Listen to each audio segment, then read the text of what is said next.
Hoy es martes, faltan 2 días para el Mundial.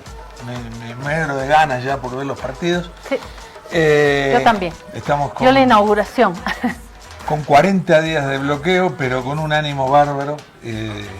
Nosotros seguimos con mucha felicitaciones. A mí el ánimo se me está agotando porque es costoso para todos. Bueno, pero no queda otra. Bolivia va a seguir viviendo y va a seguir funcionando, así que hay que seguir, hay que seguir. Yo insisto. Y yo quiero sacar esto de acá. Estaba terminando de decir que yo insisto en que todos sufrimos, ¿no? Todos, no solamente quienes están en la ciudad, quienes están en el campo, en fin. Bueno, mientras Jorge saca esto, vamos a Víctor Hugo, que es nuestra primera tarea de hoy. Ahí dice, ahora sí, todo saldrá bien. Claro, con el estado de excepción, muchos creen que todo va a salir bien. Más o menos. ¿No? Está el temor de que pueda haber enfrentamientos. Hemos invitado a la abogada Cecilia Urquieta, que nos va a ayudar con este tema. Y antes de que abras tu cajita, quiero ir a la caricatura de Al-Azhar. Enseguida vas a abrir tu pelota. Vamos a la caricatura de Al-Azhar, por favor. Ahí está, es una persona típica, es un personaje típico en las caricaturas de Al-Azhar, que está junto a este otro personaje. El de la izquierda es alguien de élite, alguien con dinero que está ahí con el serrucho al lado de su periodista favorito, por eso lo está abrazando. ¿Y qué hace? Le corta la nariz, no porque se haya peleado, sino porque necesita ese bate para ir a pegar a la otra parte de la población, a la gente del pueblo. Esa es la caricatura de Al-Azhar que podemos encontrar en una nueva publicación que se llama Ají Colorado. Ahí está. Al-Azhar se fue, o lo fueron de la razón, no lo sé, pero ha encontrado ahí su lugar y ahí nos plantea una lectura, una opinión. Justo ayer yo hablaba con un grupo de estudiantes de la caricatura. La caricatura política tiene esta posibilidad de, en una sola viñeta, retratar estos 3 momentos, ¿no? Los 2 personajes amistados, que es la élite, yo diría parte de los medios de comunicación. La segunda le corta la nariz y en la tercera para ir a golpear al pueblo. Qué bueno que Al-Azhar haya encontrado también su guarida, como encontramos nosotros nuestra guarida, donde Jorge puede venir a abrir su pelota. Ahora sí, ¿te gustó la caricatura? Sí, pero me la tuviste que explicar, ¿eh? Ah, si no... Me costó. ¿Te costó? Me costó. Te está costando abrir tu pelota, eso es lo que te está costando, ¿no? Pero va a rodar. A ver, no, porque tiene una cajita que hay que sacar la cajita primero. Acá está. A ver. Y acá está la pelota. Te tengo la cajita. Qué cosa hermosa, ¿no? ¿Vos sabés? Se llama ¿cómo se Trionda. llama? Trionda. ¿Por qué? Porque hay 3 países. Ahí está. Bueno, pero te quiero contar. ¿Sabes cuál es el juguete más vendido de la historia humana? La pelota de fútbol. La pelota. Después viene la muñeca, los trencitos, los avioncitos, los autitos. Playmobil. El Playmobil. Bueno, el Playmobil es de ahora, pero la pelota tiene 150 años, yo qué sé. Con esta apertura de la caja damos por inaugurado el Mundial. Jorge, se lo pedí, va a dar pequeñas pastillas todos los días, o pastillas más fuertes, todos los días en función del Mundial. Sí. Creo que vamos a tener que volver a dar alguna pastillita chiquitita. A ver, decir, dale. 2 cositas. Desde el punto de vista organizativo, yo digo que es un Mundial que tiene un interés, un sentido comercial casi obsceno, ¿no? Todo el mundo ya más o menos lo olfateó esto. Los precios de las entradas ¿Por de los México, hoteles, por Canadá o por Estados Unidos? Por Estados Unidos. Sobre todo, ¿no? No, especialmente Estados Unidos. Hay un interés ya casi obsceno por recaudar. Hay un interés de esquilmar a todo el que quiera ir a un partido o el que quiera venir de afuera, y no lo estamos diciendo con ninguna animosidad, se nota. Un parqueo en un estadio vale $225, un vuelo yo qué sé, de Miami a Nueva York vale $2.000, una entrada vale miles de dólares. El fútbol es el hotel es un suceso popular, sí. Los hoteles $400. Y ahora están subiendo los precios, ¿no? Claro, y además en Oferta y demanda. Estados Unidos rige el moving ticket, que es el costo dinámico de los precios. Es decir, si una cosa se torna moving ticket importante de interés, claro, el precio sube, claro, hasta las nubes. En mi pueblo, avivada se llama eso. Avivada. Cuando hay mucha gente y poca oferta, claro, ¿no? Como nos pasa con los trameadores, cuando nos desplazamos en la ciudad, todos están trameando. Ya no hay los cartelitos, ya no hay nada normal. Entonces hay que tramear, hay que ir de Irpavi a Calacoto, otro por 3 que vaya de Calacoto a Obrajes, otro por 3. Ese es el moving ticket local, ¿no? Gaucho. Sí. O criollo. Sí. Te hacen dicen, paran el transporte en el sur. Mentira, no para nada. Pusieron dos, en cada una de las calles principales, pusieron 2 combis cruzadas así, 2 minibuses, y ¿qué hacen? Tenés que ir a San Miguel y de San Miguel para venir a Obraje. Entonces, lo que a vos te sale 3 pesos, te cuesta 6 en estos días. Y con esto termino. Pareciera, porque estamos en la sede de gobierno, en La Paz, que esto sucede solo en La Paz. No. Esta anormalidad, esta situación se está contagiando, son ya casi una centena de puntos de bloqueo de carreteras principales y hay otros puntos de bloqueo menores que afectan a La Paz, afecta a Cochabamba, en parte a Santa Cruz, en menor escala, por supuesto, Potosí, Oruro y, insisto, antes de que abras la pelota, yo decía, afecta a todos. Yo creo que no podemos, yo no quiero plantarme solo del lado de la citadina, que le da palo al gobierno porque no ajusta, palo a los bloqueadores porque me impiden comer, desplazarme, etcétera.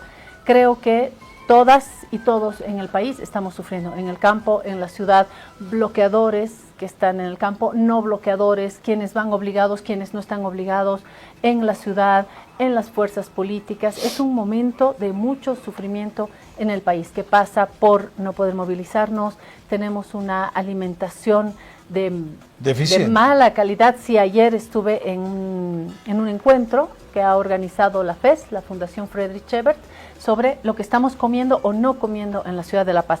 De todo esto, de todo este embrollo, vamos a hablar, les decía, con nuestra invitada, que además es de la casa. Cecilia Urquieta es abogada constitucionalista y nos contará su percepción. En la segunda parte nos dedicamos también al mundo. Pero te termino entonces. Sí, desde el punto de vista organizativo hay un afán recaudador que es vergonzoso de parte de la FIFA, de parte de los organizadores locales de Estados Unidos. Eso por un lado. Por lo deportivo, a mí me parece que va a ser un gran mundial. Y hay una cosa que me gusta, va a ser un mundial abierto. ¿En qué sentido abierto? Abierto porque hasta hace 40 años, ¿quién va a salir campeón? Bueno, Alemania, o Italia, o Brasil, o Argentina. Siempre eran 4. Ahora pues, hay 10, 12 países que podrían llegar a ser campeón. Y sorpresa. Sorpresa. Selecciones como Marruecos. Ojalá. Por ejemplo. Ojalá, sería maravilloso. Yo estoy cinchando para el África. Siempre cinché para el África porque fue un continente totalmente... ¿Pero qué país de África? Tengo 3. A ver. Costa de Marfil, 4. Voy a agregar a Senegal. Costa de Marfil, Senegal, Argelia y Marruecos. Esos 4. Pero con posibilidades creo que hay que comenzar con Marruecos, ¿no? Con Marruecos, que es una máquina. Con Marruecos, sí. Son 11 enzimas que van corriendo sin parar por todos lados, te vuelven loco. Y cuidado con Costa de Marfil. Costa de Marfil le ganó a Francia 2-1, que era el gran candidato. Francia le ganó la semana pasada 2-1 en Nantes. Argelia le ganó 1-0 a Holanda en Rotterdam. O sea, están bravos todos los equipos. Y también quiero agregar otros 2 que no son de África, que podrían ser la sorpresa.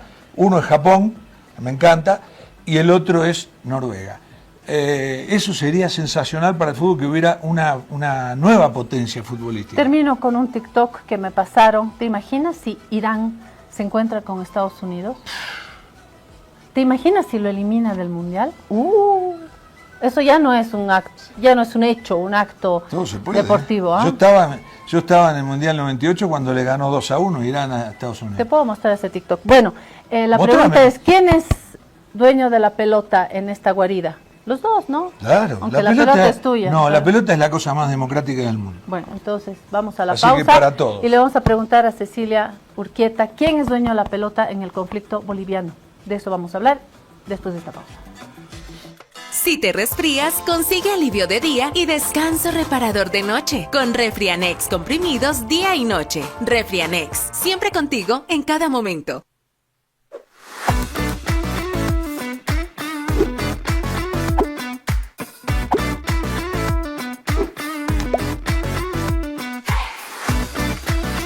Esta entidad es supervisada por ASFI. Ahora estás viendo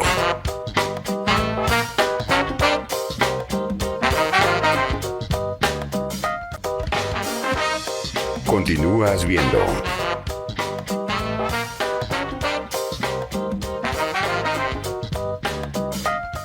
Si te resfrías, consigue alivio de día, descanso reparador de noche y fortalece tu sistema inmune con Refrianex sobres día y noche. Refrianex, siempre contigo en cada momento.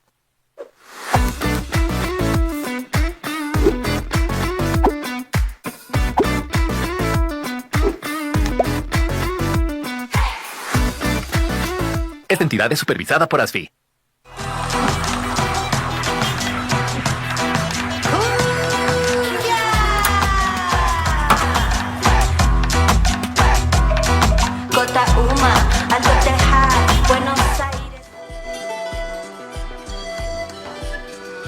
Primer tiempo en la guarida, ya que Jorge trajo la pelota y estamos en etapa mundialera, en tiempo mundialero.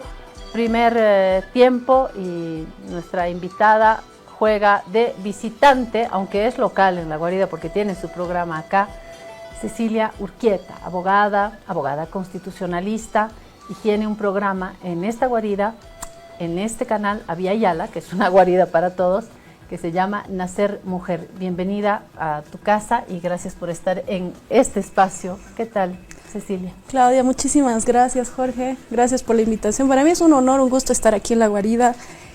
Bueno, Aviala nos abre las puertas en todos los momentos y es realmente un gusto estar acá y compartir con ustedes un poquito sobre lo que está pasando, ¿no?, en Bolivia. Quiero agradecer yo una vez más a Aviala, a Amanda Dávila, al equipo que acoge en este canal propuestas de todo tipo. Acá tenemos plumajes de distinta índole y si algo caracteriza este medio es la libertad, la posibilidad de acoger miradas, propuestas, estilos.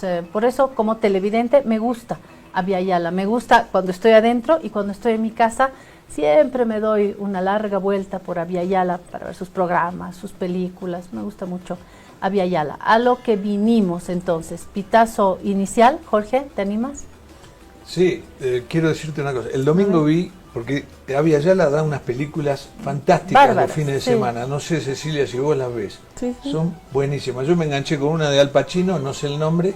Pero además en un horario que no es comercial, porque Aviala tiene películas sábado a las 10, domingo a las 10, y esta era domingo a las 2 de la tarde.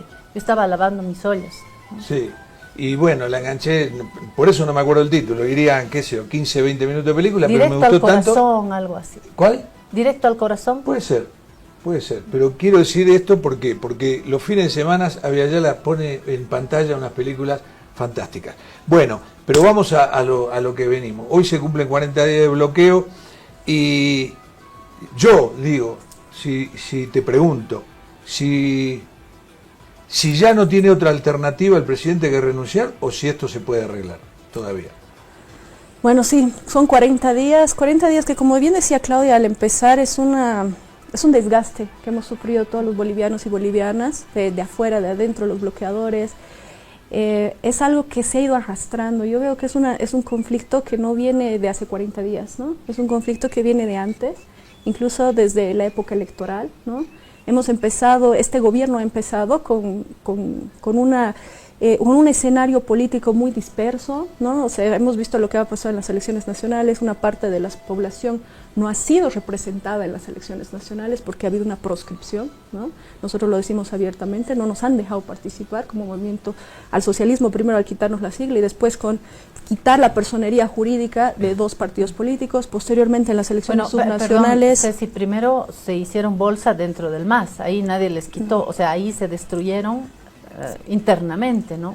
Hay que decirlo. No, ha sido un conflicto interno muy grave, muy fuerte, pero donde ha tenido una intervención el Tribunal Supremo Electoral, eso es un tema que lo podemos hablar, pero a lo que me refiero es el conflicto que había dentro, ¿no? Lo que ha pasado, por ejemplo, en el municipio de Montero, en Santa Cruz, 3 días antes de iniciar, de que hayan las elecciones, inhabilitan a una candidata, la candidata que después gana las elecciones porque su cara seguía en las papeletas, y el segundo es declarado alcalde, por ejemplo, ¿no? Lo que pasó aquí con el gobernador de La Paz, ¿no? Con Revilla, que con un 20% ahora es gobernador. Entonces, nunca hubo la segunda vuelta. Nunca hubo la segunda vuelta por un tema de interpretaciones que le está dando, que le ha dado, ¿no? El Tribunal Supremo Electoral. Entonces hemos empezado arrastrando, este gobierno ha ganado las elecciones en segunda vuelta, pero arrastrando un conflicto ya en la sociedad. Una línea en esa papeleta no estuvo Evo Morales, y es verdad que tiene un peso, pero también quiero decir que no dejaron participar o no estuvo Jaime Dum. Yo creo que con Evo Morales y Jaime Dum en la papeleta, tal vez el panorama habría sido distinto, ¿no? Tal vez los dos iban a segunda vuelta. Tal vez el panorama hubiera sido distinto y tal vez la representación de la Asamblea Legislativa hoy sería diferente, ¿no? Hoy nos vemos nosotros sin ninguna representación en la Asamblea Legislativa. Es por eso que, bueno, las cosas se están dando como se están dando. Entonces, este gobierno ha empezado con ese conflicto. Posteriormente, ellos tenían una promesa electoral muy ambiciosa o muy conciliadora, se la veía, ¿no? No tan extrema como la de Tuto, vamos a decir, y la sociedad creyó también en el capitán Lara, ¿no? El capitán Lara tenía una fuerza importante en el proceso electoral. ¿Y qué vemos poco tiempo después? Una vez que asumen el gobierno, cambia la postura del gobierno. Nosotros hemos visto una postulación y otra cosa en cancha, ¿no? Otra cosa totalmente diferente en cancha. Ha cambiado la forma. Ellos dijeron no préstamos, no fondo monetario. Ha entrado y directamente a empezar a hacer los procesos de créditos internacionales. Dijeron no privatizaciones, etcétera, etcétera. Toda una plancha de normativa dispuesta a procesos privatizadores, y bueno, las demandas han empezado a surgir, las demandas, las protestas, y lamentablemente el gobierno, lo digo lamentable porque realmente esto nos afecta a todos, porque nosotros también quisiéramos que tuviéramos un proceso democrático, que este gobierno, si bien no es un gobierno que nosotros hayamos apoyado en su momento, quisiéramos que le vaya bien, para que tengamos un Estado institucional, pero lamentablemente lo que yo digo, y es algo, yo ando con mi Constitución en mi mano, es cuando se empieza a ignorar la Constitución, que es nuestro pacto social. Yo creo que si nosotros, los y las bolivianas, las sociedades, vivimos dentro de un marco mínimo de convivencia, dentro del marco de las reglas mínimas que tenemos que vivir, que es esta Constitución Política del Estado. Cuando empezamos a vulnerar la Constitución, cuando empezamos a ya no cumplir lo mínimo que establece esta Constitución, empiezan los conflictos. Después nos explicas en qué se vulneró esto, pero te preguntaba, ¿le queda alguna otra alternativa que no sea renunciar? Sí, a eso quería llegar. Yo creo que estamos ante una crisis de Estado, ¿no? Una crisis de Estado social, política, económica, porque los problemas no se han resuelto y la crisis social ha ido a caer. Entonces el gobierno debería en este momento, en vez de estar apuntando a declarar un estado de excepción, apuntando a militarizar nuestro país, empezando a dar respuestas claras y contundentes a las demandas. Si tuviera una disposición real de cumplir y dar soluciones a las demandas que se está teniendo, yo creo que sí lo lograría. Yo creo que sí. Hay 2 escenarios. Uno lo ha planteado el legislador Carlos Alarcón, con este revocatorio adelantado, interpretando, bueno, eso nos llega a quienes no tenemos la formación en derecho, ¿no? Tú nos dirás, sí se puede, tiene sentido, tiene legalidad, legitimidad, posibilidad el plantear este referéndum para que nuevamente la población diga si se queda, no se queda. Si no se queda, llamamos a elecciones. Si sí se queda, le da muchísima autoridad, uno. Y dos, esta otra posibilidad que ha planteado Jorge Richter, politólogo, ex vocero de Luis Arce, dice, hay que sentarse todos a la mesa, pero todos, no todos de Samuel y Rodrigo Paz, no solamente Doria Medina y Paz, que son una parte estructural de este gobierno, todos, derecha, izquierda, movimientos, representantes de organizaciones sociales. ¿Cuál de las dos te hace sentido o ninguna de las dos? Yo creo que lo que plantea Richter tuvo ya su momento y ha sido como que ido caducando, ¿no? Ahora es más difícil, después de que ya hay muertos, después de que ya hay represión, es mucho más difícil sentar a la sociedad movilizada a un diálogo real porque ha perdido credibilidad el gobierno. No creo que sea imposible. Yo en serio, y lo digo a título personal, creo en el diálogo y creo que evitar la muerte de bolivianos y bolivianas tiene que ser el norte de cualquier gobierno, de cualquier persona, de cualquier líder político, ¿no? O sea, apuntar a tener que sacar armas y matar gente para poder dar una orden y un norte a nuestro país no debería ser nuestro objetivo de ninguna forma y desde ningún punto de vista, ¿no? Espero que sí se podría, si lo hicieran realmente con un llamado real y con la predisposición de cumplir, porque una cosa es sentarlos, decirles sí, mañana firmamos y pasado no pasa nada, que eso es lo que ha ido pasando, no se ha ido cumpliendo y vemos las filas, vemos la gasolina, etcétera, etcétera, etcétera, todos los problemas, ¿no? Ahora, el tema del referéndum, todos sabemos que existe en Bolivia la revocatoria de mandato, pero para eso tiene que haber pasado por lo menos 2 años de gestión. Esto no ha ocurrido.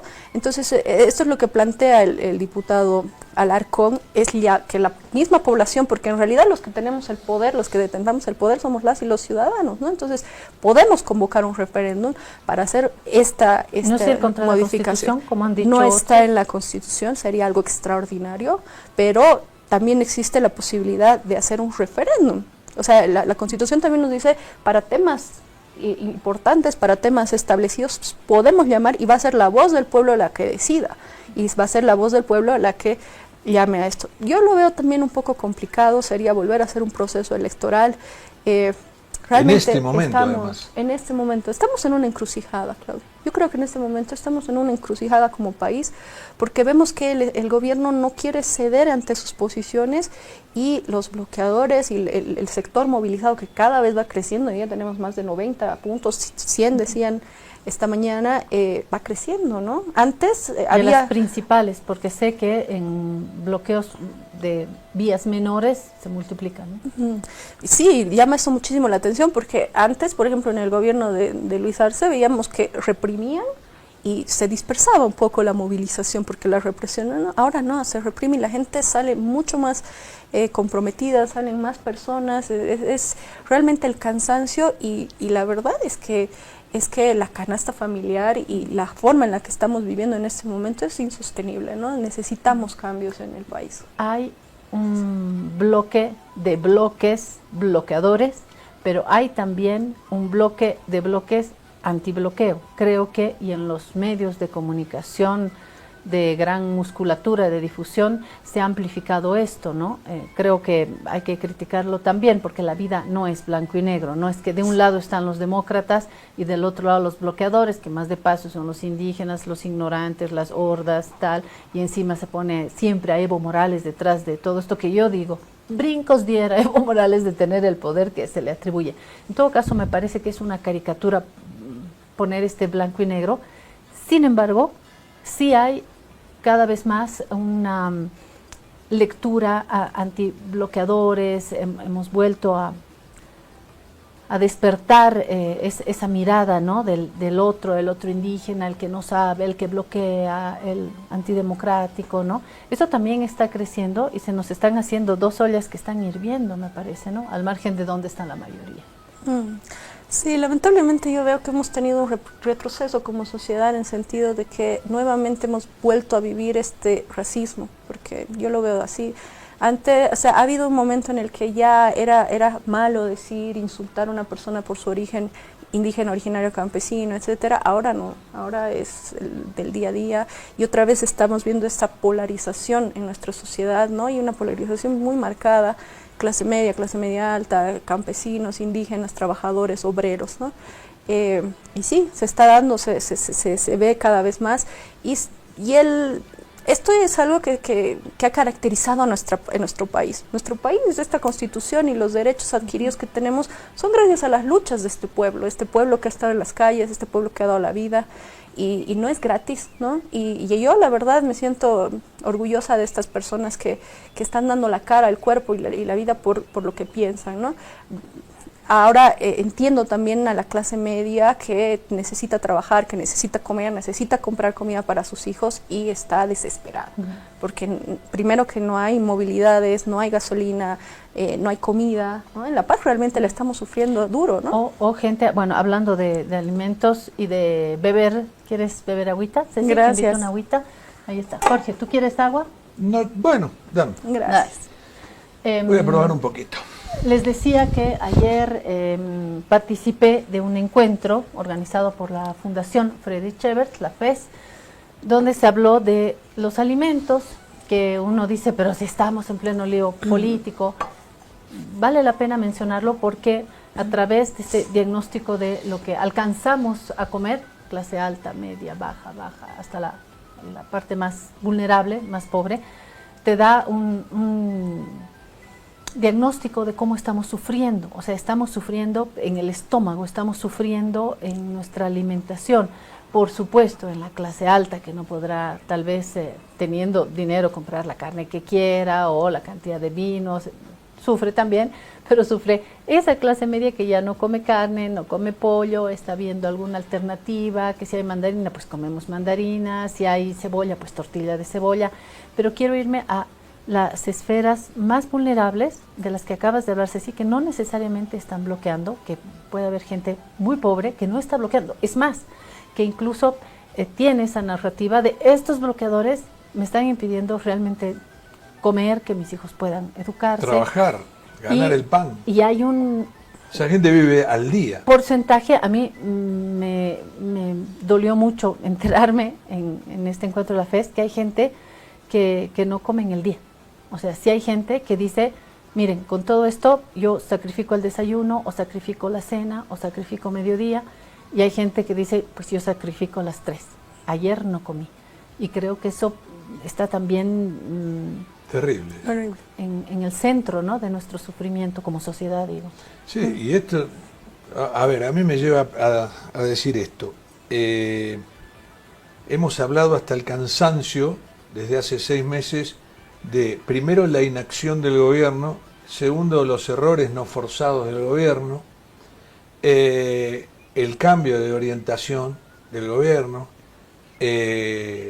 gobernando para Santa Cruz, para los agroindustriales, es decir, un montón de cosas que hemos remarcado. Pero yo lo que me pregunto es esto, ¿da para voltear un gobierno esas cosas?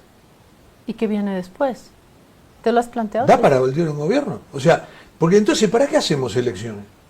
Si no nos gusta, lo volteamos a los 3 meses, a los 6 meses, ¿no? Y además otra cosa, contrapongo el brillantísimo gobierno de Luis Arce, que hasta las 10 menos 2 minutos del día 8 de noviembre fue el presidente con todas las de la ley, y nadie lo molestó, Entonces, no, pero salvo los arcistas, creo que todos rezamos que llegue su último minuto. ¿Ah?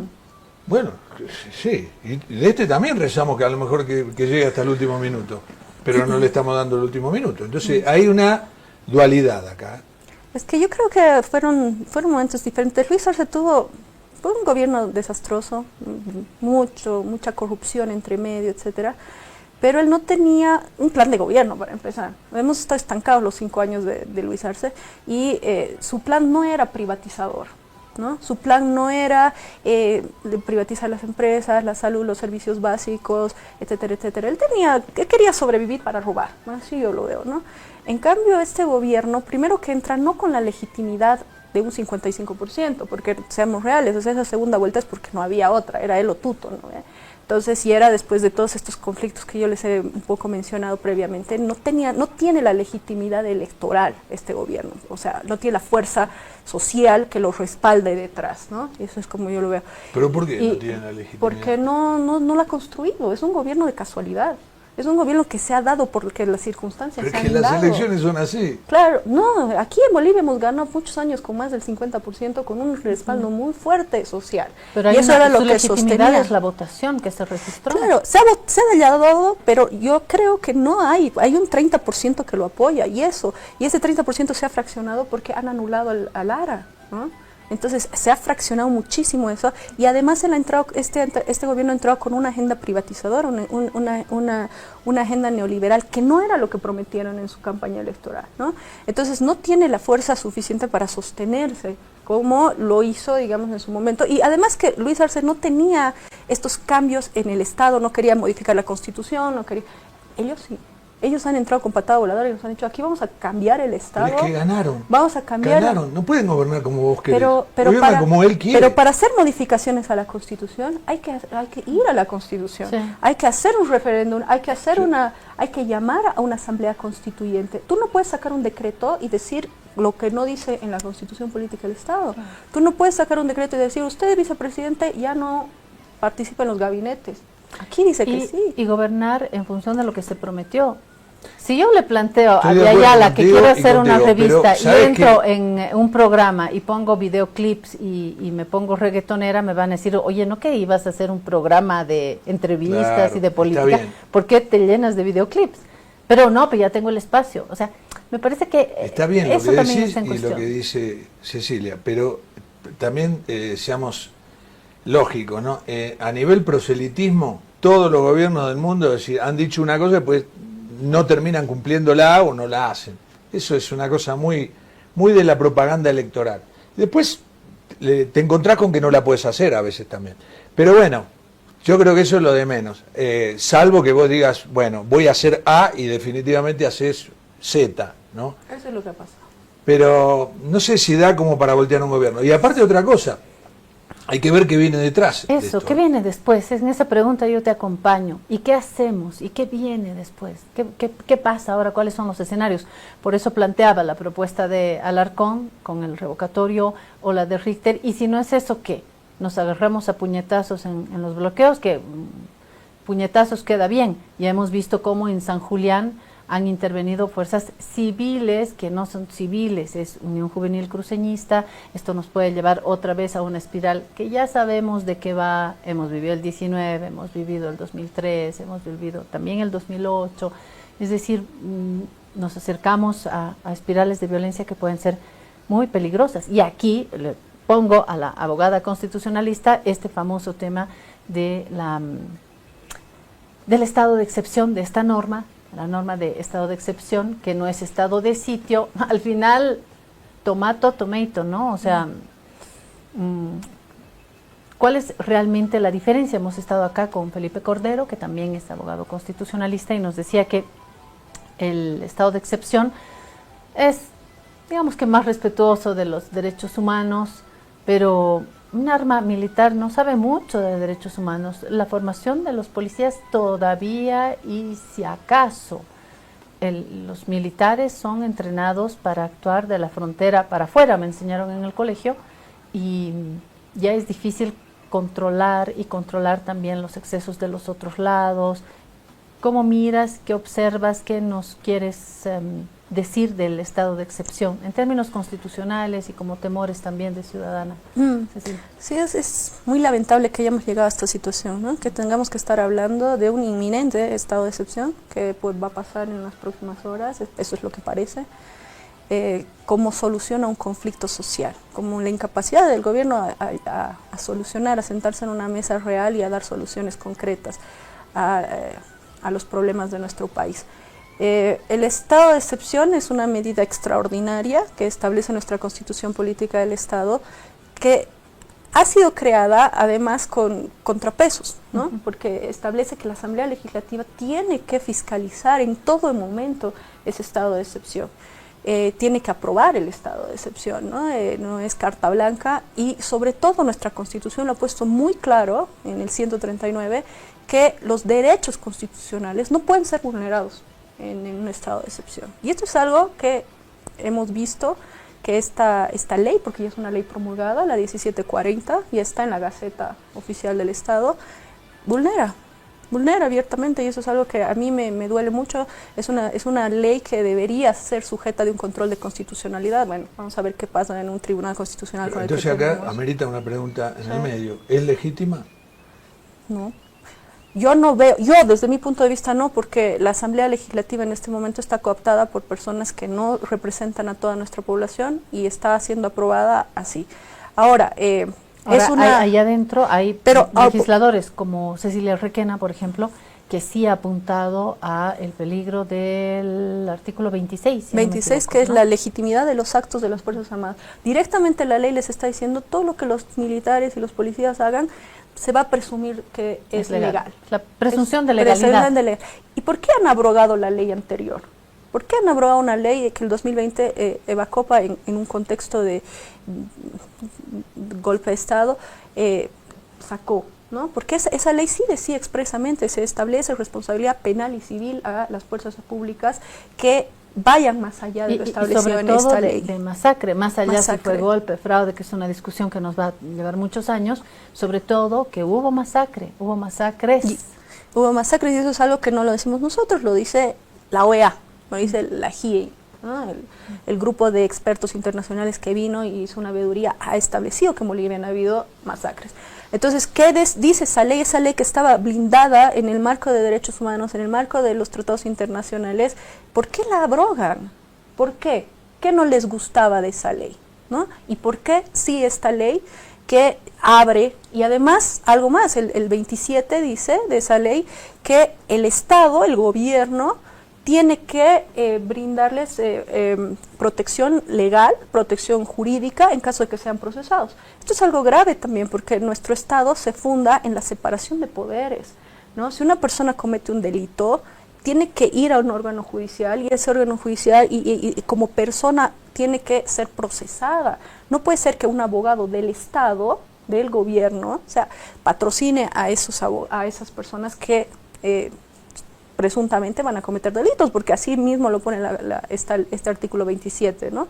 Les da esa protección institucional. ¿Es tu principal observación a este documento? Bueno, tengo varias observaciones al proyecto, pero sí, esta es la más grave porque es realmente abiertamente les está dando una carta blanca y un blindaje a las Fuerzas Armadas y a la Policía Boliviana para el uso de la fuerza, ¿no? Porque está diciendo, vamos a hacer uso de la fuerza durante este periodo, por mucho que lo camuflen con razones humanitarias, etcétera, se está diciendo. Además que, bueno, desde el 16 de mayo en nuestro país ya existen acciones conjuntas entre las Fuerzas Armadas y la Policía, sin que exista una ley de estado de excepción. Ya hay muertos. Sí. ¿No? Y de hecho, el presidente Rodrigo Paz habló del consenso con la policía y los militares. Yo creo que fue un lapsus. ¿Qué consenso? Si las fuerzas militares y policiales simplemente tienen que obedecer, no tienen que someterse a ningún consenso, ¿no? O sea, no hay que consultarles nada. Son fuerzas que tienen que obedecer órdenes en el marco, otra vez, de la Constitución, ¿no? Digo. Claro, pero lo que pasa es que las Fuerzas Armadas deben decir, bueno, vos me mandás a mí al frente, tengo que ir armado, porque si no me matan. Y si yo reacciono, la culpa es mía. No, hacete cargo vos, que es lo que está hablando Cecilia, ¿no? Entonces, ahí hay un tema, que si voy al frente y estoy amparado, bueno, voy. Si no, me quedo en mi casa. Porque ¿para qué voy a tirar un tiro, voy a enfrentarme con alguien? No sé, yo no iría. No iría. Entonces ya no estoy en un problema porque me estoy rebelando contra la autoridad. Y hay otro es problema, un tema ese. Más que problema, es un hecho que no va pues la cabeza de las fuerzas militares a exponer su vida. Van otra vez los de abajo, y los de abajo, tanto, sobre todo en las fuerzas militares, pero vamos a decir, tanto en lo militar como en lo policial, también es gente de abajo, ¿no? Son, como dicen muchas mujeres que vienen del campo, mujeres de pollera, que están en zonas populares, dicen, sí, son nuestros hijos. son nuestros hijos los que van a dispararnos. Eso es un tema también y yo creo que es uno de los peligros. Todo muy difuso, por eso lo mejor es el diálogo, pero también hay una realidad, es que el gobierno dice llama al diálogo y los otros dicen no queremos dialogar, queremos únicamente la renuncia del presidente. Entonces estamos en un, ¿cómo te puedo decir? Estamos en un problema de que no se puede sacar, ¿viste? Es como si fueran entrampados. Claro, estamos atrapados y nadie va para atrás como para que después se produzca un claro y se pueda avanzar. Este es el problema, me parece a mí. Sí, estamos en una encrucijada lamentable, pero que se ha ido dando, ¿no? Porque una cosa es llamar a un diálogo real. En Bolivia hemos pasado por muchos procesos de diálogo, ¿no? De diálogo, de llegar a acuerdos con organizaciones, con sectores sociales, y donde se han firmado acuerdos y se han cumplido. Pero si llegas a un escenario donde no hay una predisposición real para cumplir esos diálogos, bueno, la sociedad, bueno, los bloqueadores, el sector movilizado está en esa situación, ¿no? Ahora, ¿qué va a pasar en las próximas horas? Seguramente se va a emitir un decreto, porque eso es lo que tiene que hacer, emitir un decreto del presidente. Ese decreto tiene que ir en revisión de la Asamblea Legislativa, nuevamente a la Asamblea Legislativa, por eso que lo tiene que autorizar. Que lo tiene que autorizar en las próximas 72 horas como Asamblea Legislativa, es decir, el capitán Lara tiene que convocar a una Asamblea Legislativa, ya lo están combinando, que si no llama lo van a procesar también. Y eso es otra cosa. ¿Y qué pasa si él no llama? Porque lo sacaron desde la luna de miel. Yo no sé si ya pueden contar con él para algo, ¿no? Hablemos del papel del vicepresidente Lara. Y yo creo que, dadas las circunstancias, va a tener que llamar porque va a tener la presión de la misma asamblea. Seguramente va a ser un debate amplio, pero ya hemos visto el resultado de la aprobación de esta ley, ¿no? Lara ha perdido mucha credibilidad, mucha fuerza, mucho protagonismo político, lamentablemente. Bueno, lamentablemente porque es una autoridad, ¿no? No digo que nosotros estemos de acuerdo ni apoyemos al señor Lara, pero para nosotros como Estado es una forma de desinstitucionalizar. Es el segundo hombre del Estado que hoy es más importante que un florero, ¿no? O sea, no tiene ninguna relevancia. Él ha llamado a diálogos, no ha ido, no ha pasado nada, ¿no? Entonces, pero mira que si cae el gobierno, o sea, el poder recae sobre Lara, porque además con Rodrigo Paz, en el caso de renuncian todos los ministros, viceministros, directores, se van todos, y el que queda es Lara. Entonces... Sí, y no es si nos gusta o no nos gusta, es que si vamos a ser obedientes de la Constitución, pues es lo que se eligió. Nos guste o no nos guste, es el presidente que hemos elegido, el vicepresidente que hemos elegido, es la asamblea que tenemos y son las autoridades que el presidente ha designado también en el Ejecutivo, y sobre esa base hay que avanzar respetuosos de la Constitución y buscando una salida legítima, posible, evitando lo que Cecilia dijo, y que creo que con eso podemos concluir, el preservar la vida. Creo que esa tiene que ser la línea que nos una, ¿no? Preservar la vida. Sí, yo creo que la revisión que vaya a hacer la Asamblea de ese decreto supremo, de ese decreto que establezca, que decrete el estado de excepción, va a ser fundamental en ese sentido, en el sentido de que por lo menos garantice de alguna forma los derechos fundamentales de las personas, de que se pueda corregir algunas cosas que tiene la ley, porque estamos y hacemos también un llamado a que nos vean, ¿no? Porque estamos en los ojos de todo el mundo internacionalmente, vean qué es lo que va a pasar. Tenemos 8 muertos ya en todo este transcurso, tenemos heridos, tenemos personas detenidas, ¿no? O sea, ya hay un conflicto importante en Bolivia y esto apunta a que va a crecer. Y realmente es lamentable y ahorita doloroso para toda la sociedad ver que pueden haber bajas de cualquier tipo, sean policías, sean movilizados, sea absolutamente cualquier ciudadano y ciudadana boliviana que vaya a morir porque no se solucionaron los problemas, es lamentable. Sí, claro. ¿No? Y el tema del imponer el estado de excepción es lo que nos hace temblar a todos. También. Lo que yo voy a imponer es el final de este bloque porque tengo que irme al segundo tiempo. Vamos a hablar del mundo de Cuba y quiero primero agradecer a Cecilia Urquieta, e invitarla. Aquí estamos, Cecilia, todos los días, así que podemos ampliar este diálogo. Un placer tenerte una primera vez y te llamaremos. Gracias. Por favor, ha sido un gusto, Claudia. Cuando quieran, Jorge, muchísimas gracias, ha sido un gusto y esperemos que mejores días vengan a Bolivia. Esperemos que esto que pase no sea como se pinta. Ojalá se llegue a un diálogo, ojalá haya alguna solución y salgamos de esta encrucijada por el bien de nuestro país. Lo último, la invitación a tu programa, Nacer Mujer, ¿no? Por favor, Claudia, no, en serio, me encantaría estás cordialmente invitada.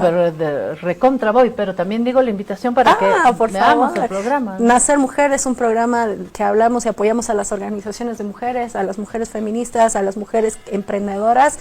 Estamos todos los sábados a las 19:00 aquí en Aviala, los sábados. Los sábados, perfecto. Es otro espacio al que también nosotros y apoyamos. Y te invito, por favor, Claudia. Encantadísima. Gracias, Cecilia. Gracias. Le debemos otra porque ella se trajo a la Constitución para remarcarnos qué estaba mal, qué se estaba violando, sí. Y al final no lo pudo decir. Bueno, pero vamos tenés a una continuar. segunda, la semana que viene, ¿te parece? Sí, por favor, la con próxima mucho gusto. semana.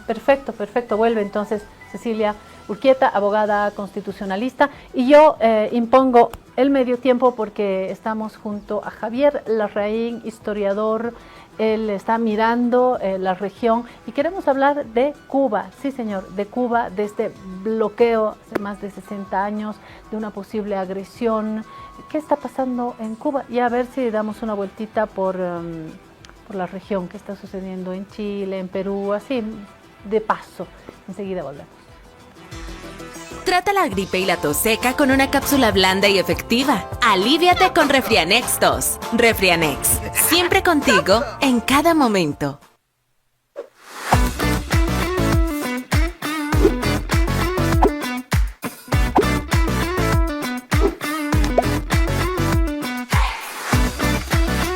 Esta entidad es supervisada por ASFI. Ahora estás viendo.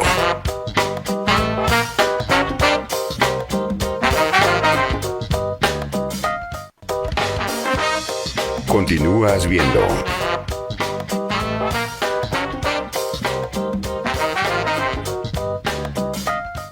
Alivio efectivo a todos los síntomas del resfrío con Refrianex comprimidos tradicionales. Refrianex, siempre contigo, en cada momento.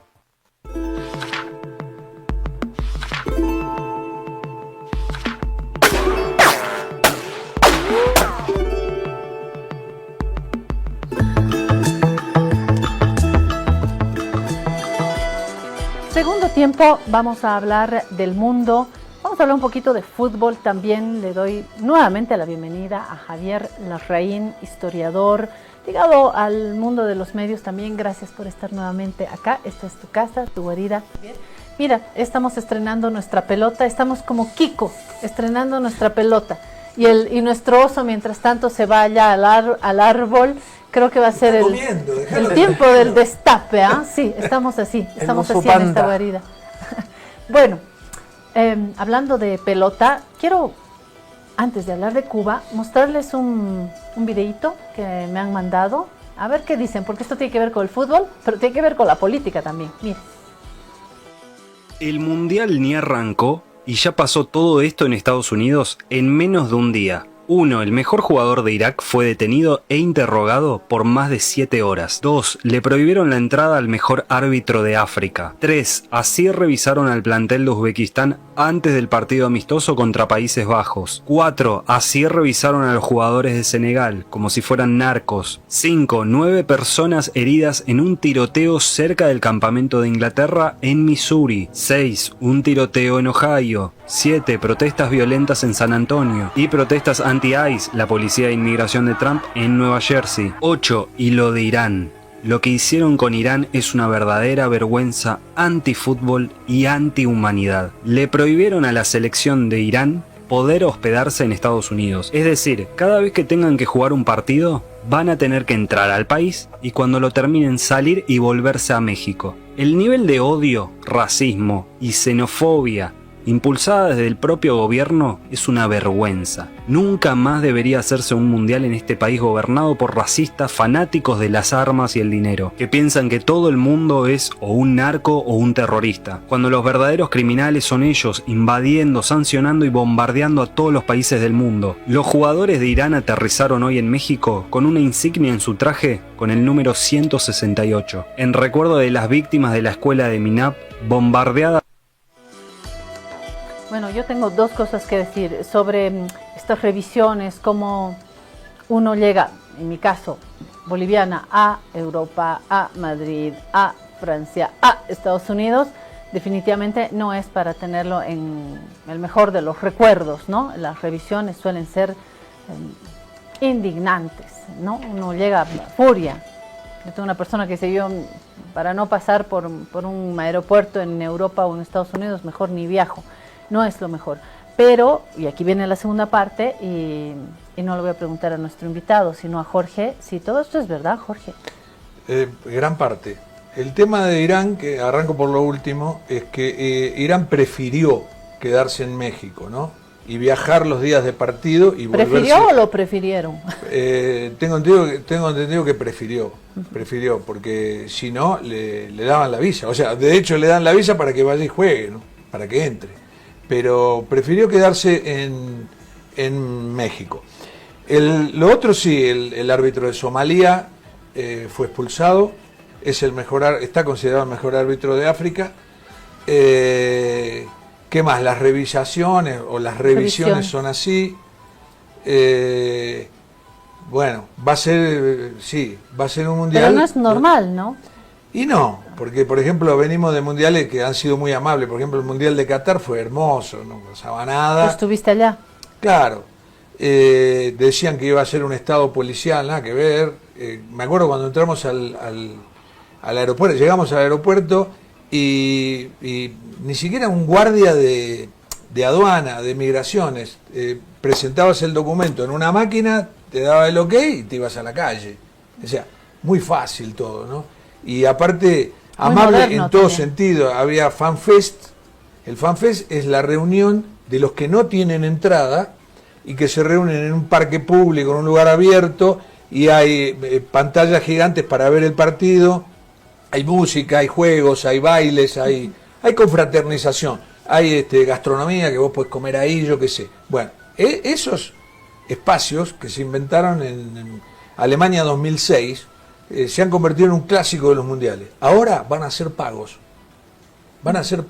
Sí. Como cada uno tiene que entrar y pagar $45 para ver un partido por una pantalla gigante. Una cosa, un afán recaudador feo. Pero además otra cosa, todos los demás países han hecho los mundiales con el afán de mostrarse, de mostrar sus virtudes, de mostrar su cultura, su arte, cómo son como pueblos, para situarse económicamente después, para hacer obras y luego que el mundial, que pasa el mundial, usufructuarlas, ¿no? Este no es el caso. Y yo preguntaba por lo primero, para poner en la mesa de Javier, estos elementos que en principio vienen de la fiesta más grande del deporte, que es el mundial, a la geopolítica. Esto está hablando de lo que estamos viviendo también en términos políticos, geopolíticos, ¿no, Javier? Sí, yo creo que ya había antecedentes. Vimos las Copas América, yo soy bien futbolero. Ah, qué bueno. Vimos las Copas América anteriores y donde a países como Bolivia se les negó entrenar, ¿no? Antes de algunos partidos en Estados Unidos. Hubo reclamos de la selección uruguaya, me acuerdo, de Bielsa, desde las condiciones materiales. Es decir, se hizo una Copa América bastante deficiente en términos deportivos. Los campos estaban mal. Campos que estaban mal y hubo equipos a los que en alguna ocasión no se les permitió entrenar. Entonces, yo creo que hay antecedentes y estamos viendo, yo creo, en los últimos años una mercantilización absoluta del deporte. O sea, donde ya... El otro día escuchaba un comentarista argentino que decía que la pausa de medio término, que nos parece muy deportiva, muy humana, de hidratación, en realidad es para llevar el deporte como los 4 cuartos de la NBA. Claro. O sea, no nos asustemos que de aquí a 4 o 5 años en realidad el fútbol ya no tenga 2 tiempos, tenga 4 cuartos. Igual que la NBA, igual hay una americanización acelerada del fútbol. Y puede la que sea pausa de así. hidratación de Claro, 3 por eso. minutos. Una en cada tiempo obligatoria. Entonces Por en eso. esos 3 minutos se puede pasar publicidad. Por eso son los 4 cuartos, que incluso esa pausa es más larga que el corte de la NBA, que un cuarto, que dura 2.30 minutos. Pero ustedes creen que hay esta actitud más claramente expresada en Estados Unidos que en Canadá o en México Yo sí, en este mundial. yo ¿Sí? creo que sí. Creo que sí. Sí, es que creo que además está todo lo de... Son estados lo diferentes. Lo del ICE, ¿no? Lo del tema migratorio está detrás, está un estadio, o sea, un momento político de confrontación. Eso mismo de Donald Trump, las relaciones con el presidente de la FIFA, y él se apoderó antes, hasta en el Mundial de clubes, ¿no? Que se quedó él con la copa. O sea, yo creo que hay una serie de símbolos que lo hacen bastante desagradable el evento, porque recuerdo que haber leído cuando empezó este conflicto con la selección iraní, a la presidenta mexicana Claudia Sheinbaum con otro espíritu totalmente distinto, decir, si no puede, veremos si a lo mejor pueden jugar acá, o ver qué formas, pero contribuir, ¿no? No crispar más el asunto. O sea, el fútbol no es el mundo al cual vamos a girar para evitar de ver todo el desmadre que tenemos en el mundo, sino que el fútbol va a ser un espejo más de todo esto que estamos viviendo, ¿no? Sí, igual cuando empieza a rodar la pelota, eso queda en un segundo plano. La gente se concentra en los partidos, en el juego. Eso Sí. va a quedar un poco atrás. Sí, a menos que haya un partido Irán-Estados Unidos, esa pelota yo no me la voy a perder, ¿ah? O sea, hay un tema político también ahí atrás, ¿no? Seguro, no, seguro. Así Irán, está aunque no juegue con Estados Unidos, ver qué pasa con Irán, cómo es la relación cuando Irán juegue, también va a ser un tema, ¿no? Yo Sí. que voy a querer ver un partido de Irán que juega contra Nueva Zelanda, juega contra, bueno, ahora no me acuerdo más, No, pero son Jorge, ¿qué 48 partido equipos. no vas a querer ver? Es la pregunta para ti. ¿Tú cómo has visto, Javier, el panorama? ¿Te vas a perder algún partido? ¿Vas a estar clavado ahí? ¿No contamos contigo mientras dure el Yo mundial? soy a lo galeano, cerrado por mundial. Eso, muy Cuando con el bien. cartelito en la casa, trato de ver lo que más pueda. Excelente. Entonces, bueno, acabamos de descubrir un candidato para nuestras mesas futboleras, ¿no? Claro. Excelente. Galeano, gusta el mundial. aprovechando lo que él dice, Eduardo Galeano decía que cuando él venía al mundial, era muy futbolero. Cuando venía al mundial, él ponía un cartel en la casa, cerrado por fútbol. Sí, tal cual. Tal cual. Bueno, queremos hablar de Cuba. Por este bloqueo, Cuba siempre es noticia. El bloqueo no hace sino intensificarse y se normaliza esa situación de Cuba. Y ahí está, sabemos que hay una Cuba ahí hace más de 60 años bloqueada en dimensiones inéditas en nuestra historia última, y está ahí, pero hoy se nos ocurrió volver a hablar de esto porque hay no solamente una nueva intensificación del bloqueo, hay alarmas después de lo que ha sucedido en Venezuela, de que hay alguna intervención en Cuba. Estoy exagerando, estoy soñando, estoy especulando demasiado, y bueno, y el cumpleaños de Castro, que también fue un momento, ¿no? Javier, ¿cómo lees todo esto? No, yo creo que no estás exagerando, lo ha dicho el propio Marco Rubio, lo ha dicho Donald Trump, que tomaría el país cuando quiera, y está el antecedente de Venezuela, y el antecedente de Irán, y es decir, una política bélica de esta segunda administración Trump, y que se ha manifestado en una escalada de sanciones que han venido a reforzar el bloqueo, ¿no? Por ejemplo, el año pasado, incluir a Cuba dentro de la lista de países patrocinadores del terrorismo. Ya, son 4 países en el mundo: Irán, Siria, Corea del Norte y Cuba, del cual habían quitado a Cuba. Este año, el 29 de enero, se le declara a través de una orden ejecutiva como una amenaza extraordinaria e inusual para la seguridad de los Estados Unidos.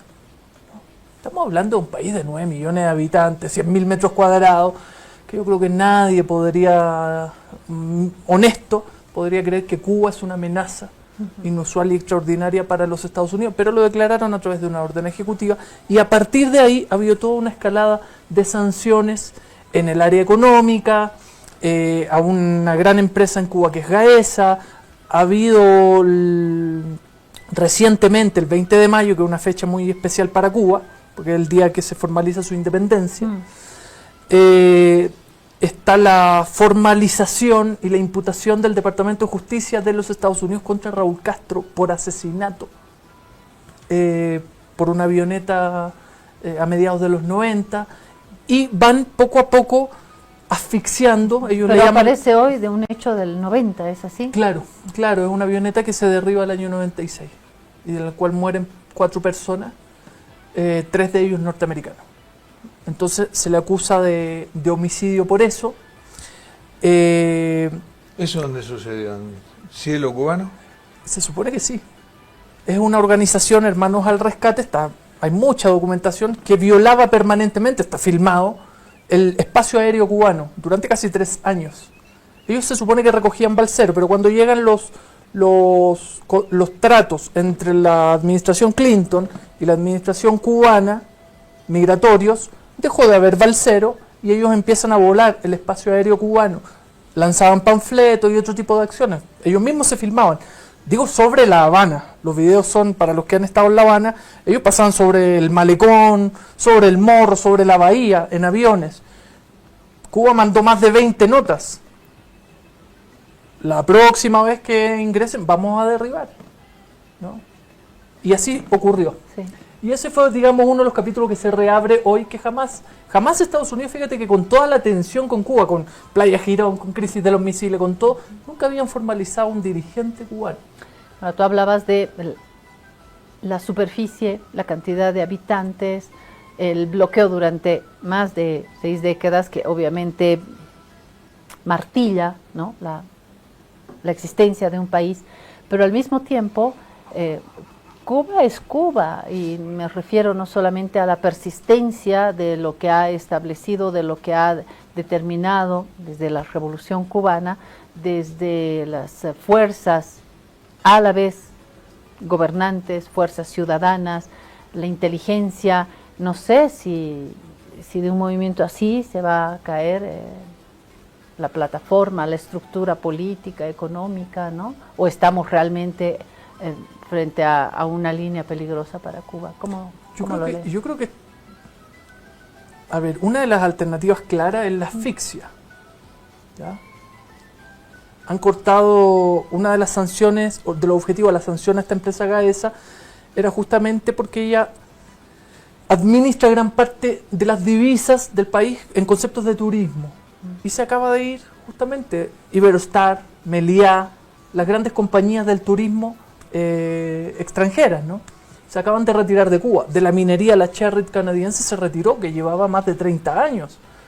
Es decir, empiezan a amenazar a otros, y a partir de lo de enero, de lo que te comentaba, se prohíbe que nadie le venda petróleo a Cuba. Y desde enero a esta fecha solo ha entrado un barco. Es decir, el país está sin petróleo. Cuba se autoabastece más o menos el 25-30%. Pero tiene un déficit de un 70% energético. ¿Qué estamos viviendo hoy? Te digo porque estuve hace poco allá. Cortes de luz de 20 horas en La Habana, todos los días. ¿Ya? Eso afecta las escuelas, las universidades. Se redujo el año escolar, las universidades no están haciendo clases, los hospitales, al igual que acá, tú sabes que tienen generadores especiales, ¿cierto?, para funcionar en caso de corte, pero esos generadores son con combustible también. Claro. Entonces se están quedando también con eso. Se está tratando de hacer un tránsito a energías renovables, solares, pero en ese tránsito hay una afectación que es brutal. ¿Qué hay detrás de eso? Un genocidio, una política de asfixia máxima, donde lo que pretende Estados Unidos, antes de una eventual intervención militar, es que la gente se desespere, salga a las calles, proteste y derribe su gobierno. De hecho, lo hicieron con Irán en la manipulación de la moneda, porque hay un departamento con este mandato específico en Estados Unidos, ¿no? Es decir, es abierto, es legal, donde buscan entorpecer, boicotear una moneda para que la población se enardezca y haga la tarea del otro lado. O sea, creo que esto es una política que no es ningún secreto de Estado, ¿no? Claro, y te asfixia, y que claro, en tu cotidiano por supuesto que te afecta. Quieres ir a un lugar, no hay transporte, que no tienes luz. Pregúntanos a nosotros, Javier, cómo estamos viviendo. Imagínate. La desesperación Ahora, es creciente. Y no tener en un país caribeño donde incluso el alimento, tú sabes que a diferencia de Bolivia, de Chile, de un país del cono sur, tú puedes dejar, no sé, una comida y te va a durar hasta el otro día, no se te va a descomponer. Bueno, en el Caribe no, es cuestión de horas por el calor, se te descompone, no tienes refrigerador, entonces se te enferma alguien de la familia, no puedes acceder a un medicamento porque no se permite, vas a un hospital, el hospital no puede atenderte porque no tiene los insumos o no tiene energía, y eso está provocando, y digo, está en términos de cifras, lo ha declarado el Ministerio de Salud cubano, por ejemplo. La mortalidad infantil, que Cuba la llevó a 4.4 hasta el 2017-2018, hoy día está en 9. Se ha duplicado la muerte de niños, digamos. Ahora yo digo, en el momento que llega la Revolución Cubana, estaba claro que Cuba se ponía en guerra, entre comillas, contra Estados Unidos. De esto ya llevan 67 años. Vos ya sabés que te estás peleando con un gigante, con un coloso. Que vive bastante a tu lado. aguantó, Y que vive a tu lado. que vive al lado tuyo. Más cerca que de aquí a Copacabana. Claro. Entonces, teniendo en cuenta eso, aguantó bastante, 67 años. Ahora, ya sabemos que este bloqueo es atroz, es un bloqueo terrible, la gente está sufriendo de todas maneras, mucho peor que acá, con este problema que tenemos, pero entonces el gobierno cubano no contempla la posibilidad de un diálogo, porque vos fíjate lo que ha pasado cuando fue lo de los aranceles, que fue hace muy poquito, a comienzo del año pasado. Lula se reunió con Donald Trump. Claudia Sheinbaum se reunió con Donald Trump para suavizar el tema de los aranceles. ¿Por qué? Porque si le suben los aranceles un 100%, un 50% a México, a Brasil, el que se perjudica es el pueblo brasileño, el pueblo mexicano. Xi Jinping se reunió para bajar el tema de los aranceles. Entonces, ¿no tiene contemplado el gobierno cubano reunirse con Estados Unidos y decir, bueno, vamos a hablar, aunque sea, vamos a ver qué podemos hacer? Porque el que está sufriendo es el pueblo cubano. Entonces, vos tenés que mirar por tu pueblo también, ¿o no? Sí.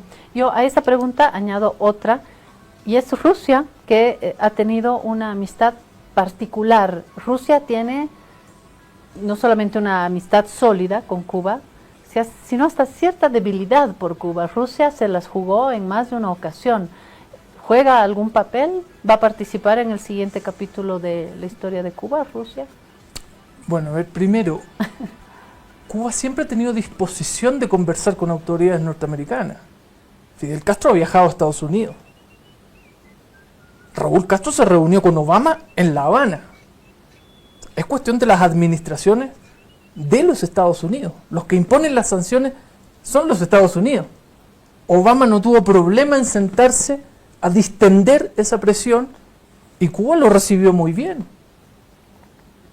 Él estuvo en actos en La Habana, tuvo reuniones incluso con sectores de la sociedad civil que él quería, por ejemplo las pymes, que él quería reunirse, se reunió. Cuba no le cerró jamás la puerta a los Estados Unidos. Y en estos días, en esta semana, la Cancillería cubana ha sido explícita. Nos sentamos a dialogar con ustedes. Estuvo hace una semana, 10 días atrás, el director de la CIA en Guantánamo y se reunió con el jefe de la inteligencia cubana en Guantánamo. O sea, Cuba nunca ha estado en disposición de no dialogar, ¿no? Es la contraparte, en este caso es Donald Trump, el que justamente lanza aranceles unilaterales, obliga incluso a sus aliados a comprarle armas, como Argentina, como a Perú. Compren 20 aviones F-15, F-16. El país no tiene dinero, los tienen que comprar igual. Listo, los compramos. ¿Cómo lo vamos a pagar? No sabemos. O sea, es una administración muy particular lo que estamos viviendo. Y en este caso, Cuba es el agredido. Y por supuesto que cuesta. O sea, ¿cómo te reúnes con alguien que te dice que tú eres patrocinador del terrorismo? Que tú eres cuando Cuba ha sido víctima del terrorismo. Entonces, yo creo que ahí efectivamente está trabado eso, ¿no? Y respecto a lo de Rusia, yo creo que vivimos en un mundo muy complejo. O sea, Rusia, ese buque, el único petrolero que ha entrado fue ruso, que entró, si no me equivoco, en abril. Después iba un segundo buque y Estados Unidos advirtió en alta mar que se devolviera, y los rusos se devolvieron.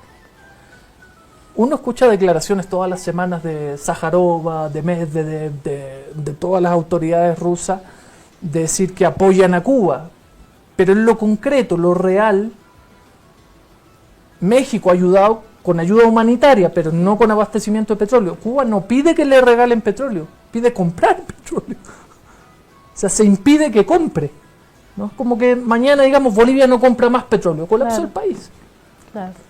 Entonces, ¿cuál es el argumento para endurecer el bloqueo de Estados Unidos en este momento, con esta administración? Y lo que estoy con diciendo, tremendo lío en Irán, ¿por qué pone el foco acá ahora? ¿No?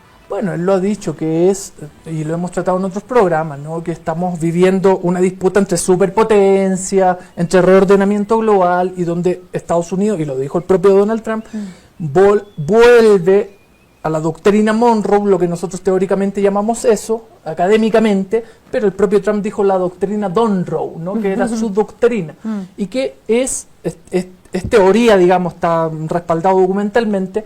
Estados Unidos siempre ha concebido el continente americano como una isla, que dicho sea de paso es el único continente isla, ¿no? Junto con Oceanía, pero es isla, y lo concibe como una isla, y que le pertenece, así como en la Guerra Fría, el hemisferio occidental es nuestro, punto. Siempre la piedra en el zapato ha sido Cuba, que es la única revolución socialista en el hemisferio occidental, ¿no? Pero ellos conciben eso como parte de su espacio natural, ¿no? Nos incluyen en términos de población, de recursos naturales, entonces lo ven como un tema geoestratégico. Cuba cobra mayor valor porque es el Caribe, porque está al lado, es la isla mayor del Caribe, históricamente representó eso. Y hay un sector cubano que está operando en Estados Unidos hace mucho tiempo también. Sin duda, también, un sector que le ha dado incluso elecciones en Florida. Entonces yo creo que una disputa, lo más complejo de esto, que más allá de si el socialismo, si el capitalismo, si el imperialismo, es la población civil, ¿no? Porque finalmente, y esto yo creo que es una antesala de una de las vías, que es la asfixia y el levantamiento civil. Y si no se produce, han amenazado con una intervención militar, ¿no? Y estamos hablando de, independiente de la cualidad que decías tú, no es tan fácil que Cuba, probablemente mucha parte o alguna parte de la población, no por el comunismo, no por el Partido Comunista, sino que porque el nacionalismo ha sido una constante de Cuba mucho antes de la revolución, desde el siglo XIX, ¿no? Va a defender la soberanía de su país, pero eso tiene un límite, porque la relación es totalmente asimétrica. Estamos hablando de que un portaavión de Estados Unidos con el que amenazó, que era el Gerald Ford, tiene casi 70 aeronaves, claro, F-35 y con ojivas nucleares. O sea, las posibilidades de defenderte son Y en Naciones Unidas, la última, Naciones Unidas está ahí para la foto, se habló del fin de Naciones Unidas. ¿Hay algún papel acá que se pueda jugar en esta plataforma? Es que yo creo que estamos ante una crisis, se ha denunciado en todos los espacios posibles, estamos en una crisis, lo hemos también hablado aquí, de la arquitectura institucional internacional, porque no es solo Cuba. Uno dice, no, es que Cuba, pero si todos vimos lo que pasó en Gaza, y tampoco se metió China, y tampoco se metió Rusia, y tampoco, o sea, estamos en un momento del mundo donde antes de ayer dispararon cohetes contra el Líbano, sin declaratoria de guerra, se supone que en un marco de paz. Entonces estamos de atropellos constantes, Maduro. de los grandes contra los pequeños. Incluso, claro, el secuestro de Nicolás Maduro, que podrá uno gustarle o no, pero es un otro país, claro, con uno una se hace flota de la 150 pregunta, aeronaves que secuestran. Claro, mañana Rodrigo Paz aparece en otro país, yo me muero como boliviana, ¿no? Al margen de que si me gusta mi presidente o no, es mi presidente, y no puede aparecer. Que lleguen 150 aeronaves a secuestrar al mandatario. Es una locura. Es una locura. La pregunta del millón. ¿Cuál? Para ganarme el millón. Te lo ganás, si contestás bien te lo ganás. La última que ya con nos un vamos. cuarto de millón también. La pregunta del millón. ¿Esto puede derivar en la caída del gobierno cubano? Y si decimos la caída del gobierno cubano, la caída del régimen o del gobierno socialista de Cuba? Puede ser. Hay un cansancio acumulado. No es fácil resistir incluso con pura ideología. Cuando tu materialidad día a día se va, tu falta de materialidad se va profundizando. Cuando si hay una incursión militar, las probabilidades de defensa que tienes se te reducen muchísimo. Yo creo que la historia, soy historiador, tiene muchos ejemplos de reversión de procesos sociales. No creo que los procesos sean... A veces la izquierda dice, esto es irreversible y siempre eterno. Eso salía hasta en los libros soviéticos. La siempre eterna e indestructible Unión Soviética. No, se destruyó. Muy revelador, y creo, ¿no? que es La el respuesta. y creo que es el peligro mayor que ha tenido la Revolución Cubana Hasta hoy. hasta Sí. hoy, más que la crisis de los misiles, Pero más que son- Playa Girón, más que la Son década del 90. 60 y tantos años y se conforma un tejido también. Creo que, como en Bolivia, hay un tejido social que tampoco te aguanta cualquier cosa, ¿no? Se va reduciendo el consenso en torno a Claro. la revolución. Porque el socialismo a veces, en la batalla misma, tú dices, Y el eso- socialismo es empobrecedor, el socialismo significa fila, el socialismo significa que no tengo acceso. Y por mucho que tú quieras explicar a veces, no, es que mira, el bloqueo te impide. Bueno, el hecho concreto es que nazco con bloqueo, crezco con bloqueo, Y muero con Sí, y bloqueo. verdad. muero con bloqueo. Sí, sí. Entonces es muy complejo. Esto que acaba de decir Javier, puede, si esto se extiende aquí, el conflicto puede llegar a pasar. Porque el hartazgo hace perder credibilidad al reclamo. Y sí, pregunten, si no, lo que está sucediendo hoy en el país, al margen de la Esto. posición, el lugar, hay un hartazgo donde estemos. Bueno, estamos en el final. Quiero dar las gracias a Javier Larraín y decirle que volverá porque hay varios temas que tenemos que hablar. Sí, muchas gracias a ustedes por el espacio, a la guarida, a las personas que están viendo. Yo creo que nombramos Venezuela, nombramos otros lugares. Yo creo que hay que estar atentos a una forma, más allá de que sea Cuba o la Revolución Cubana, a que no corresponde que haya una recolonización en el siglo XXI. Los países, sea cual sea como dices tú, que hay un presidente capitalista, sea que hay un presidente progresista, sea lo que sea, a respetar la soberanía de los pueblos. Y no queremos, la CELAC, 33 países declaró el 2014, América Latina zona de paz. Yo creo que es algo que hay que resguardar. Totalmente. Somos el único continente probablemente sin guerra. Así es, y somos todavía un lugar seguro en el mundo. Bueno, nos vamos, gracias por habernos acompañado. Mañana seguimos en la discusión.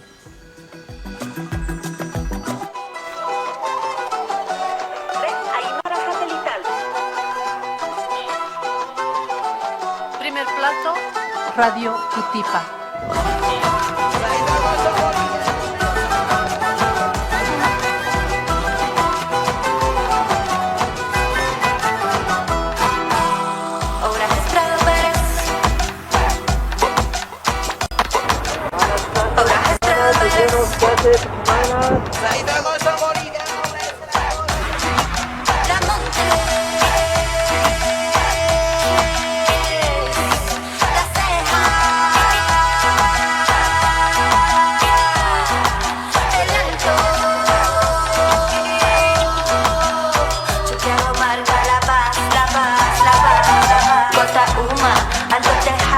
Buenos Aires, centro de la paz, hasta Chicara.